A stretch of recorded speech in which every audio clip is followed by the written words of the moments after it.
Ανοίγουμε παράθυρο στην υγεία. Πέτρος Κάτου σήμερα μαζί μας εδώ στο παθητικός μας. Καλημέρα, Πέτρο μου. Καλημέρα, Ανδρέα. Πώς πάει ο Λίβανος? Πολύ ωραίος. Έχεις ανοίξει διάβολο επικοινωνίας ιατρικό πάντα, βέβαια. Μάλιστα. Με τον Λίβανο. Με Λίβανο και τώρα πάμε πρώτα ο Θεός. Όλο και πιο κάτω πας. Ναι, Αμπουντάμπι. Αμπουντάμπι. Ναι. Έχει δεν φτάσει χάρη σου. Το ξέρω. Παναγία μου. Λοιπόν, τώρα εμείς εδώ θα κουβεντιάσουμε ένα θέμα το οποίο δεν έχουμε κουβεντιάσει άλλη φορά, νομίζω. Είναι η περιφερική αποφρακτική αρτηριοπάθεια. Ακριβώς. Τι είναι αυτό, αρτηριοπάθεια, τι είναι αυτό το πράγμα? Βασικά είναι πάθηση των αγκίων μας. Μάλιστα. Είναι νόσος των αγκίων μας βασικά. Παθαίνουν πάθηση. Και τι συμπτώμα έχουμε, πώς το νιώθουμε ότι έχει πρόβλημα? Αρχίζει ένας άνθρωπος και όπως βαδίζει κάθε μέρα, όπως κάθε καθημερινή, αρχίζει και νιώθει πόνο. Συνήθως πίσω από το γαστροκνημαίο, το ποδιού, πίσω από το μυρό. Και βασικά κάνει στάθμιση, δηλαδή περπατά 50 μέτρα, σταματά.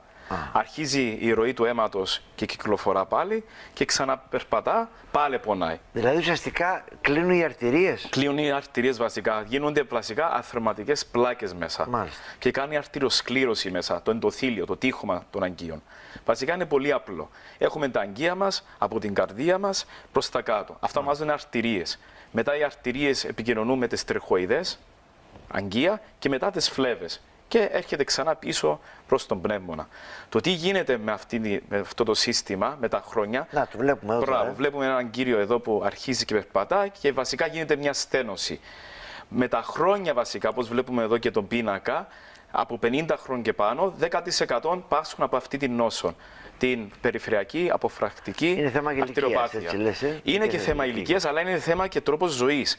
Άνθρωπος που τρώει πάρα πολύ λιπαρά, άνθρωπος που έχει χολυστερόνη, καπνιστές. Είναι βασικά, ναι, δηλαδή αρχίζει πλέον η πίσα του τσιγάρου και αρχίζει και στιβάζει μέσα στο ενδοθήλιο, μέσα στο λάστιχο που λέμε. Το περπάτημα, Πέτρο, ευνοεί ή κουράζει? Ναι, το περπάτημα ευνοεί, αλλά στην περίπτωση αυτή, όταν τα αγκία σου αρχίζουν η μακροκυκλοφορία και η μικρά τα αγκία και έχουν βασικά θρόμπο εκεί ή βασικά πλάκες εκεί και σκλήρηση, τότε δεν πάει το αίμα. Και όταν δεν πάει το αίμα, δεν πάει στον ιστό. Και αρχίζει το μούδιασμα και το πόνο. Το πρίξιμο, Και το πρίξιμο και το λεφοείδημα. Βλέπουμε εδώ μια φυσιολογική αρτηρία που πάει προς τα κάτω, πίσω από το γόνατο και βλέπεις εκεί μέσα τις πλάκες, αυτό το κίτρινο, που βασικά είναι λιπώματα. Ουσιαστικά και στενεύει το κλείνει χώρο. την οπή, έτσι. Και κλείνει τη ροή βασικά του αίματος και δεν βασικά ξυγώνεται. Και αρχίζουν μετά και παθαίνουμε όλες αυτές τις παθήσεις.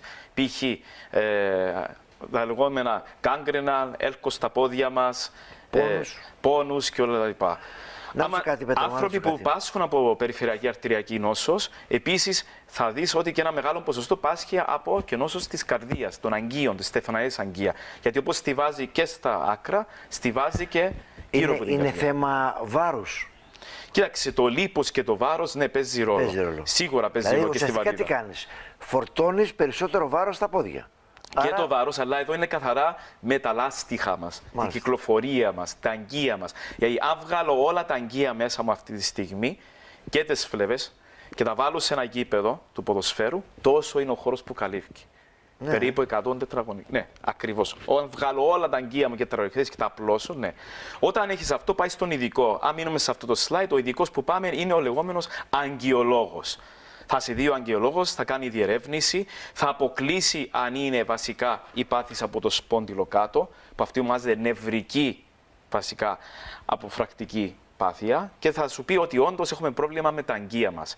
Θα κάνει μέτρηση το άνω άκρος των αγκίων με το κάτω άκρος, είναι το λεγόμενο ABI Index, Arterial Brachial Index, και αν δει ότι έχει πιο λίγο ροή αίματος κάτω με πάνω, τότε έχουμε αυτή την νόσο. Ουσιαστικά μιλάμε για πρόβλημα των κάτω άκρων, έτσι. Συνήθως ναι, χτυπάει και στα άκρη και πάνω άκρο. Και βλέπεις, λέει, παγώνουν τα πόδια μου. Βλέπει και αρχίζει τη sclerization, αρχίζει αλλάζει και το χρώμα. Μαυρίζουν. Βασικά φεύγουν όλες οι τοξίνες από τις φλέβες προς το δέρμα πάνω. Και δεν έχει σωστή επούλωση και μάτωση. Αυτό έχει να κάνει και με τη φλεβίτιδα. Ναι, και η φλέβη, ναι, έχει να κάνει και τη φλέβη, αλλά εδώ μιλούμε για τα αρτηρίες. Όχι, λέει, είπες για μπλε χρώμα. Ναι, το μπλε χρώμα βασικά τι είναι? Ότι δεν υπάρχει μέσα στο αίμα οξυγόνωση. Βασικά τα ερυθρά κύτταρα. Και οι βαλβίδες με τα χρόνια αρχίζουν και χαλαρώνουν, γιατί μην ξεχνάς ότι οι φλέβες δουλεύουν αντίον της βαρύτητας. προς την καρδία. Και όταν χαλαρώνουν, αρχίζει κάνει pooling of the blood. Μείνεις και εκεί στάσιμο το αίμα και το βλέπεις και εξογκώνονται αυτές οι φλέβες. Αλλά εδώ μιλούμε για τις αρτηρίες. Εδώ αρτηρίες. Ναι. Είπαμε για την ηλικία. Είπες ότι παίζει ρόλο το γεγονός ότι μπορεί πάνω από 50 να επηρεάζει. Πάνω από 50 χρονών ένα περίπου 5 με 10%. Πάνω από 60 χρονών είναι πάνω από 15%. Το φύλο παίζει ρόλο. Εδώ είναι καθαρά τρόπος ζωής, δεν παίζει ρόλο. Γιατί βλέπεις και στους άντρες συμβαίνει και στους γυναίκες. Δεν μπορεί να πεις είναι καθαρά γυναικεία. Η φλεβίδα είναι καθαρά γυναικεία. Λόγω εγκυμοσύνη, λόγω κυσούς. Εδώ μιλάμε, είναι θέμα διατροφής και συντήρησης. Και βλέπουμε εδώ, αν δούμε αιτία θανάτου σε 5 χρόνια, πρώτα είναι ο καρκίνος του πνεύμονα, δεύτερος είναι καρκίνος που είναι μέσα στο εντερικό σύστημα και τρίτο. Βασικά, αιτία θανάτου. Ναι, είναι τρίτη αιτία. Ωραία. Τι πρέπει να διαπιστώσουμε εμείς, ούτως ώστε αμέσως να πάμε στο γιατρό, τι πρέπει να καταλάβουμε? Συμπτωματολογία. Αρχίζεις τη νύχτα και πονάς τα πόδια σου. Ναι. Δεν ξεκουράζεσαι. Πάει να περπατήσεις στο πάρκο, π.χ. σε μια περιοχή ή σε έναν πεζόδρομο και εκεί που περπατάς πρέπει να κάνεις στάθμευση. Γιατί το τι γίνεται βασικά είναι η λεγόμενη διαλείπουσα χολότητα. Χολένο σημαίνει κουτσένο. Ναι. Γιατί όπως περπατά ο ασθενής ή ο άνθρωπος, αρχίζει και πονάει, νιώθει τον καρουκά. Και μετά ξεκινά. Εκεί αρχίζει και ανησυχά. Γιατί πονάω πίσω από το γαστροκομείο, γιατί πονώ κάτω. Εκεί θα πάει στον ειδικό, μπορεί να πάει αρχικά στο γυναικό του παθολόγο και ο παθολόγος θα του πει: θέλεις κάποιες εξετάσεις. Μια από τις εξετάσεις βασικά είναι το Doppler, το ultrasound. Το άλλο βασικά είναι σκεογραφήματα που γίνονται στα αγγεία για να δούμε την κυκλοφορία. Και υπάρχουν διάφορες θεραπείες. Η θεραπεία που μιλούμε σήμερα είναι μια καινοτομία από την Αυστρία. Είναι άγκιοχειρουργός που το έχει εφευρίσει αυτό. Είναι ένα λεγόμενο βιολεκτρικό πομπό. Όπως μιλήσαμε και την άλλη φορά, αυτό είναι ειδικά για αυτή την νόσο των αγκιοπαθών. Τι σου κάνει δηλαδή αυτό? Μου αρέσει πάρα πολύ αυτό. Αυτό συμπληρώνει, βελτιώνει την ποιότητα της ζωής. Εκεί που ένας άνθρωπος περπατούσε περίπου 50 μέτρα και το έπιανε ο πόνος, ο καρουκάς, ή 200 μέτρα, θα περπατήσει 3.000 μέτρα. Το τι κάνει? Στέλνει ο πομπός μήνυμα μέσω του πνευμονογαστρικού νεύρου. Τι κάνει? Ανοίγει το παρασυμπαθητικό σύστημα, που σημαίνει ότι κάνει διαστολή. Πες, έχω έναν αγκείο αυτή τη στιγμή εδώ και έχω το 50% κλειστό. Όταν κάνει αγκιοδιαστολή, σημαίνει μένει το 1/4 κλειστό. Και πάει η ροή του αίματος προς τα κάτω.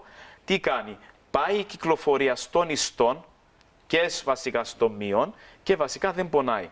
Αν πάμε στα slides να δούμε κάποιον ασθενό που το έχουν δοκιμάσει, απλώς δείχνει σου το πομπό πώς δουλεύει. Και η θεραπεία είναι 2 εβδομάδες αυτή. Είναι καθαρά 2 εβδομάδες. Και μετά λύνεις το πρόβλημα ή το πρόβλημα επανέρχεται? Όχι, βελτιώνεις το πρόβλημα μαζί με την αγωγή που σου πει ο αγκιοχειρουργός ή ο αγκιολόγος. Εδώ βλέπουμε εδώ κάποιον ασθενή πάνω αριστερά την εικόνα που βασικά δεν έχει αιμάτωση στον ιστόν των δερμάτων του και κάτω και βλέπεις σε ένα μήνα, Ανδρέα, πώς γίνεται πλήρης αιμάτωση και πούλωση με αυτό το πομπό, το βιολεκτρικό.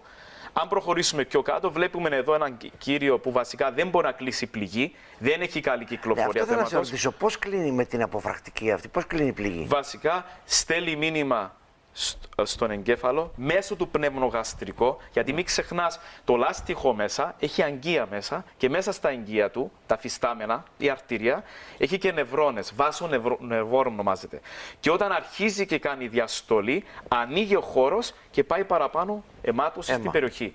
Μέσω του εγκεφάλου αυτού, όχι περιφερειακό. Δεν είναι θέμα κλαψών. Άρα το θέμα είναι το ένα είναι αυτό. Το ένα είναι αυτό και βασικά βελτιώνει την ποιότητα της ζωής. Γιατί έχει ασθενείς που έχουν βαρετό ιστορικό και δεν μπορούν να αποβληθούν σε εγχείρηση stent ή καθετρίες ή bypass. Αν δεν είναι αυτό, είναι εγχείρηση stent. Και μαζί με την εγχείρηση stent, αν δούμε έχουμε και κάποια άλλα περιστατικά, μπορεί να αποτύχει μετά από κάποια χρόνια. Ναι. Και αν αποτύχει και χρειαστεί ξανά επανάληψη της εγχείρησης, μπορεί ο αγκιοχειρουργός, όπως γίνεται και στην Αυστρία και στη Γερμανία και αυτή τη στιγμή, να συστήνει αυτή τη θεραπεία.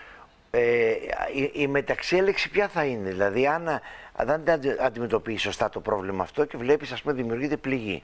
Ναι, όπως εδώ βλέπεις τα αγγεία βασικά αρχίζουν και καταστρέφονται. Οι νευρώνες που τροφοδοτούν το αγγείο αρχίζουν και καταστρέφονται. Αυτοί είναι νευρώνες που πάνε, αυτό το κίτρινο. Αυτό είναι βασικά σε κάποιον που έχει διαβητικό πόδι. Ναι. Και βασικά τι γίνεται? Αρχίζει το γκάγκρενα και άμα γίνει γκάγκρενα, μιλούμε πλέον για ακροτηριασμούς και όλα τα υπόλοιπα. Και αν έχει και κανένα πρόβλημα με διαβήτης και αυτά, ακόμα χειρότερα. Γι' αυτό μιλούμε, για διαβήτης.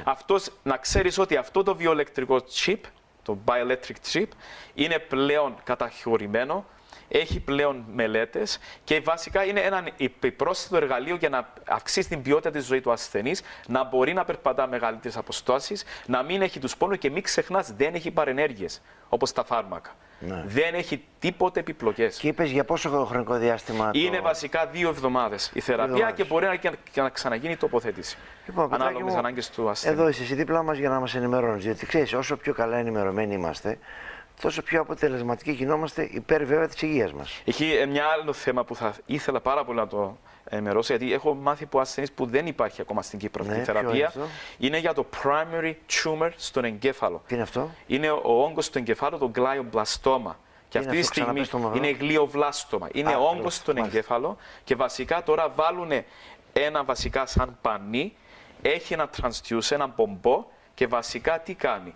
Καταστρέφει τα κύτταρα του όγκου χωρίς χημοθεραπείες κλπ. Και αυξάνει τη ζωή του ασθενής από εκεί που ήταν 6 χρόνια ζωής, μπορεί να πάει και 2 και 3 και 4. Βιονικοί θα γίνουμε στο τέλος. Κατά εκεί πάμε. Όλα είναι ρεύματα. Με ένα κουμπί όλα είναι ένα κουμπί και θα πετάει το κάτω πάνω από την καρέκλα πάνω, ας πούμε. Ένα άλλο κουμπί να κάθεται αυτά. Λοιπόν, Πετράκη, μου ευχαριστούμε πάρα πολύ. Ευχαριστούμε, Αντρέα. Καλή συνέχεια. Και υπάρχει αυτή η θεραπεία στην Κύπρο. Να το δούμε την άλλη φορά το θέμα. Οπωσδήποτε. Το δούμε.